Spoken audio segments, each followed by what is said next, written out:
From Aylors Camp, the view of Weaver's Needle looking up East Boulder Canyon is superb. You can see the image of a horse with a laid-back ear on the horizon of Palomino Mountain on the left side of the square-cut notch. What? You talking about up there? Where? I don't see a horse. Dude, it's so bright out too, I can't see a thing. Horse laying on its ear. Okay, for real with these flies. A horse. What are you talking about up there? That one with the square notch? With a laid back ear on the horizon of Palomino Mountain. On the left side. Look, this picture was taken... No, wait. This picture was taken this way. Standing over here.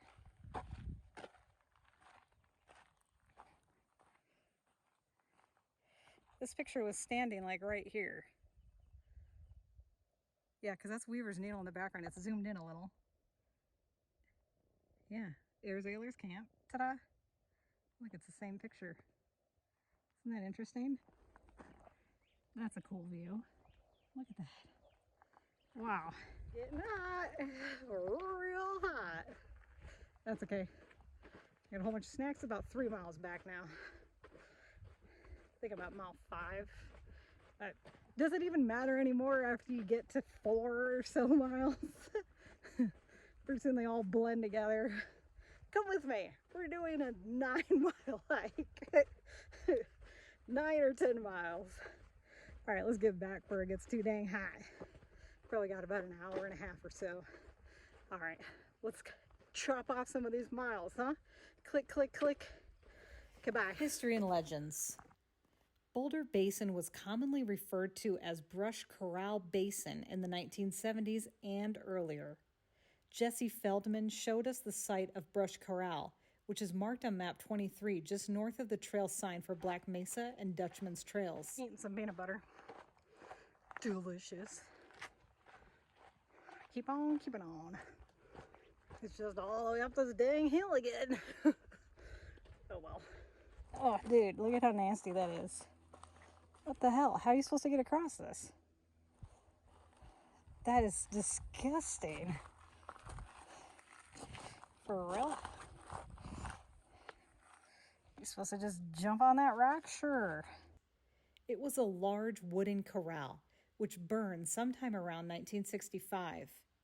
In their book, The History of Apache Junction, Arizona, Swanson and Collenborn show a 1948 picture of Brush Corral with rancher William T. Bill Barkley overlooking the branding operation. Bill was William A. Tex Barkley's son. A quarter mile southeast of Brush Corral, Charles, Chuck, and Martha Peggy Aylor located their camp in East Boulder Canyon. I think Black Mesa's on the other side of that. From the late 1930s to 1959, they were actively prospecting for gold and enjoying the beauty of the Superstition Mountains. Their camp, located just south of the junction where East and West Boulder Canyons meet, had a fine view up East Boulder Canyon towards Weaver's Needle, with the sheer cliffs of Palomino Mountain on the west and Blacktop Mesa on the east. They named their camp Caballo Camp, which is shown on the 1956 Goldfield USGS topographic map. Since the arch on Palomino Mountain didn't have a name, we wanted to identify it for easy reference in our trip descriptions. Tom Collenborn suggested Aylors Arch, which we think is an appropriate name. Top. He also said some storytellers call it the Eye of the Horse or Caballo Ojo. Caballo Camp was destroyed in a flood about 1959 and was removed by the Forest Service, but you can still see the flat terrace beside the black basalt boulders where it was located. Sometime in the late 1950s, Chuck Aylor and Peggy Aylor were living separately. A 1959 auto accident put Chuck Aylor in the hospital, and it took some time for him to recover. About 1961 or 1962, Chuck Aylor established another camp in Lower LaBarge Canyon below the lower box. A letter from Peggy Aylor to Al and Martha Rezer indicated that in 1967, she had partners in the mountains working with her. Chuck Aylor died in 1968 and Peggy Aylor died in 1970. See Trip 56 on page 311 for more about Chuck Aylor's LaBarge Canyon camp. Lost mine searchers speculate that an arrastra indicates that a hidden mine could be located nearby, so they are always on the lookout for such ruins. An arrastra is a 15-foot circular arrangement of flat rocks upon which large rocks are dragged to crush gold ore. A horse or mule was attached to a beam to supply the power that moved the rocks, similar to a children's pony ride.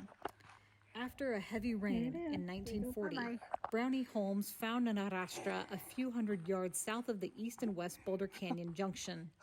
After another heavy rain in 1944, he noted that it was covered with dirt again. A photo of the arrastra appears in T.E. Glover's book, The Lost Dutchman Mine of Jacob Waltz, Part 2, the Holmes manuscript. We have not seen the arrastra, but it may appear again, so we will keep looking. Sure are pretty. It's got a nice view. It's a big plant too. Barry Storm claimed to have found gold ore in Boulder Canyon about a mile and a half north of the reported site of the arrastra. His February 27, 1940 essay report showed the 28.64 ounces of gold valued at $1,002.40 when gold was $35 an ounce. From Barry Storm's topo map, it appears that he found the ore in Boulder Canyon, just south of Yellow Peak Canyon. About swallowed a bug. Oh, it flew right in my mouth. And it tasted like metal. What the hell was that? Anyways, we were about 1 mile out. Holy crap, there's another one. For real? Dang. Well, guess I'll go across here then. For real? This is a ton of water.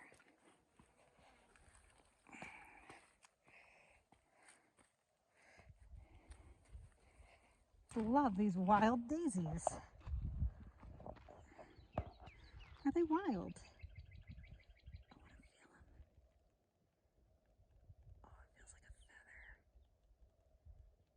Yes!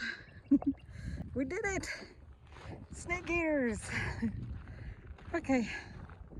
I thought I'd do this with Weaver's Needle behind me. Thanks for coming with me on this Jillian Camps, Arizona trip. We did it. Trip 51, the loop. I've been eating so much salt today.